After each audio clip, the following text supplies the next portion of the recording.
हमारे इस चैनल मैथिली गंगा को लाल बटन दबाकर सब्सक्राइब करें व घंटी के निशान का बटन दबाएं ताकि सभी नए वीडियो आप तक तुरंत पहुंचे बिल्कुल मुफ्त। सारा रा रा रा रा रा रा रा रा रा जोगीरा सारा रा रा भाई बाबा पागलाड़ी बाबा सारा रा रा जोगीरा सारा रा रा भाई बाबा पाग भैया बाबा अरे होली के दिन छिए हाथ मिला ले गे हाथ मिला ले वाह भाई वाह वाह भाई वाह होली के दिन छिए हाथ मिला ले अब फगुआ के पावन में रंग खेला ले फिर देख देख रे होली है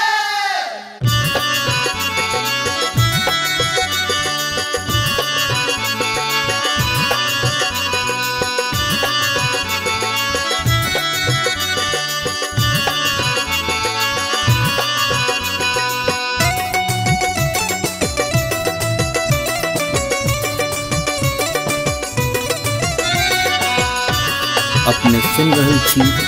गंगा कैसेट के प्रस्तुति। होरी खेलन जुनी जइहा हो लाल कियो रंग ददता होली खेलन जुनी जइहा हो लाल कियो रंग दादता रंग ददता हो गुलाल ददता हो अबीर ददता रंग ददता हो गुलाल ददता हो अबीर ददता होरी खेलन जुनी जइहा हो लाल कियो रंग ददता होली खेलन जुनी जइहा हो लाल कियो रंग दादता होली खेलन जुनी जइहा हो लाल कियो रंग दादता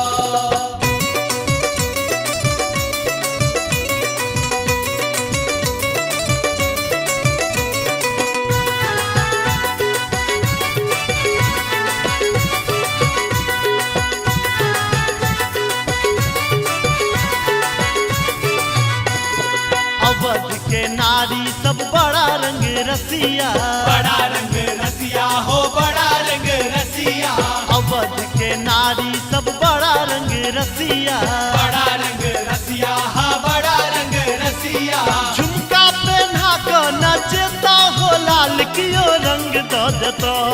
झुमका पहना कर नचता हो लाल कियो रंग ददता होरी खेलन जुनी जइहा हो लाल कियो रंग ददता होली खेलन जुनी जइहा हो लाल कियो रंग दादता होली खेलन जुनी जइहा हो लाल कियो रंग दादता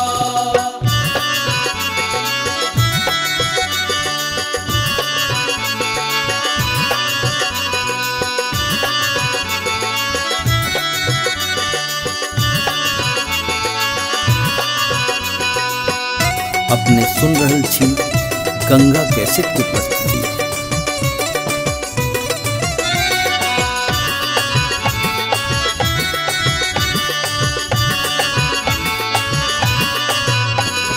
भोजपुर के नारी सब बड़ा रंग रसिया रसिया हो रसिया बड़ा रे रंग रसिया भोजपुर के नारी सब बड़ा रंग रसिया रसिया हो रसिया बड़ा रे रंग रसिया साड़ी पहना कर नचता हो लाल कियो रंग ददता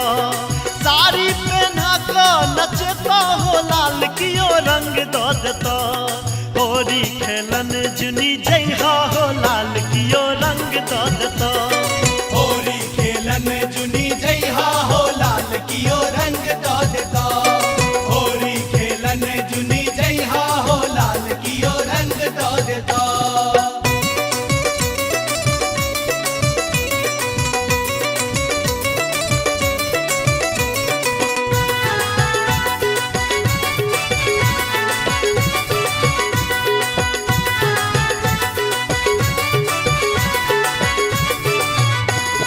मिथिला नगरिया सी नहिया के धरती नैया के धरती सी नैया के धरती मिथिला नगरिया सी नहिया के धरती नैया के धरती सी नैया के धरती डम्फा बजा कर नचता हो लाल कियो रंग ददता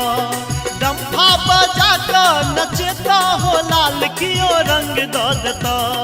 होरी खेलन जुनी जइहा हो लाल कियो रंग ददता।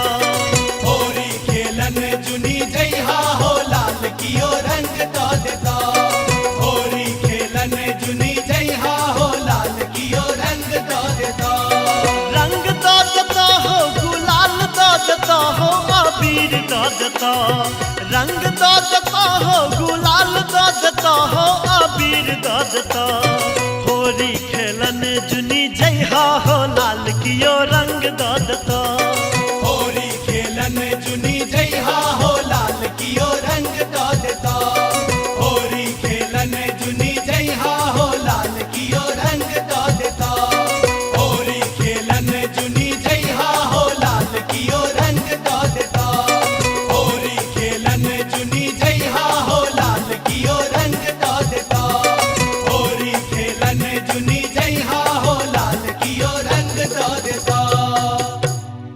हमारे इस चैनल मैथिली गंगा को लाल बटन दबाकर सब्सक्राइब करें व घंटी के निशान का बटन दबाएं ताकि सभी नए वीडियो आप तक तुरंत पहुंचे बिल्कुल मुफ्त।